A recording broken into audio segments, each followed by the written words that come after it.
Hey guys, story time. A lot of you might not know that along with me teaching firearms, that I have a strength conditioning background of about 25 or 30 years. And so this story that I'm going to tell you comes from a coaching perspective.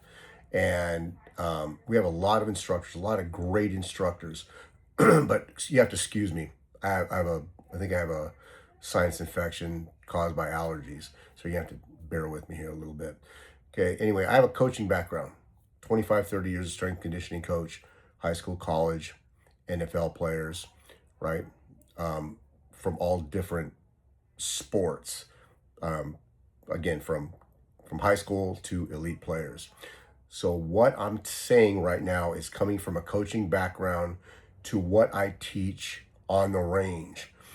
And to me, there's a difference between being an instructor and being a coach. But here's the story I want to say. Okay, everybody, whether you're a sports fan or not, has heard of Tim Tebow. And why do I bring up Tim Tebow? Okay, I get a lot of students in my classes that are great shooters. Excuse me, that are great shooters. They shoot in a flat range. They've never been really formally trained before, but they've learned to teach themselves how to shoot the target, and they're good at it.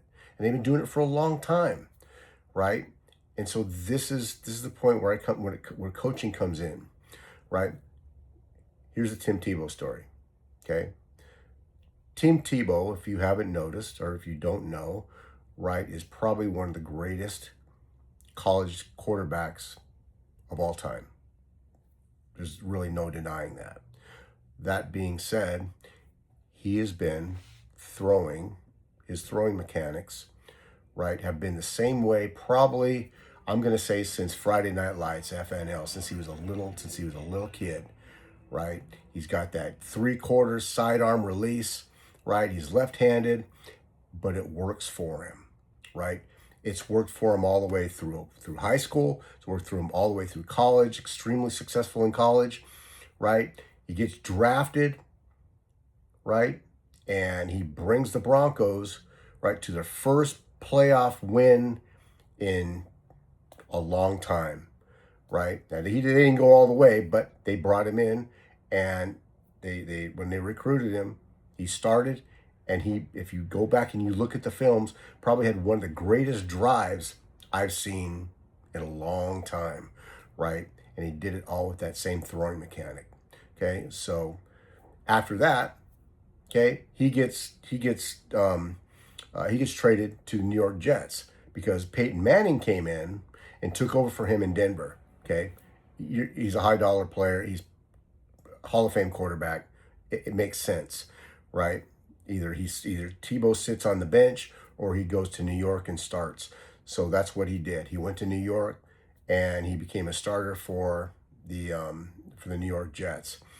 And so this is my point. There's a coach over there, right? His name is Tom House, and I'm going to lay the blame right on him, right? Tom House is the throws coach, right? And he comes from a baseball background. They brought him in. To help with better mechanics for their quarterbacks. That's all well and good if you're a conventional throwing quarterback, right? Most quarterbacks throw conventional. They throw over the top, right? They got the release, and and they're successful with it. Tom comes in, makes a few adjustments. Hey, he gets the accolades for being a great coach. But here's what he did to Tim Tebow. He took a non-conventional thrower, a left-handed release thrower, right, who threw sidearm, who threw 3/4, and all of his life, all of his football career from Friday Night Lights all the way to the pros, was successful. Tom House came in and tried to teach Tim Tebow totally different mechanics, right? He tried to teach him to throw overhand, a conventional thrower, right? And it really screwed him up. And what it screwed him up, he was losing games. He was losing, his stats weren't what they should be, right? And eventually he was released.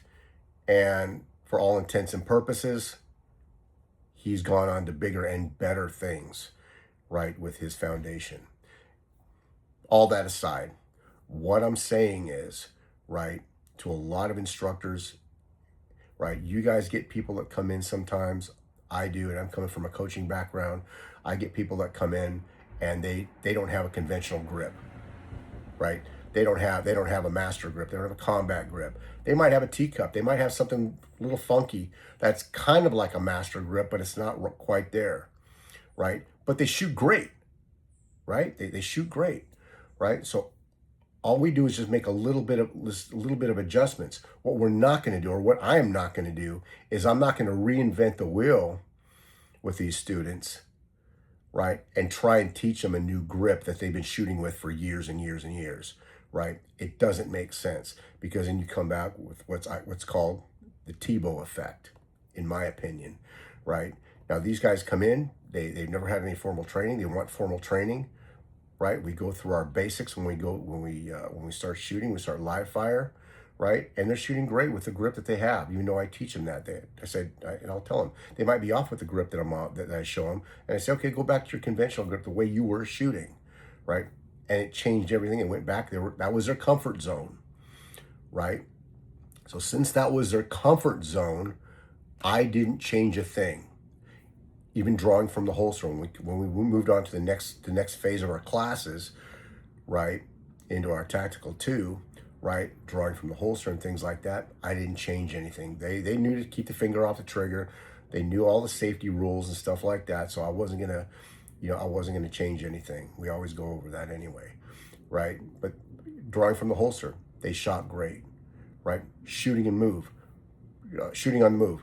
They shot good. We straightened some things out, right? Got them back on target, and they were shooting good. They were running, they were shooting, and they were getting on target, and they were making what we call kill shots on the range. Anyway, so my point is, don't try, if somebody's been doing something for so long and you try to rewire their brain, right?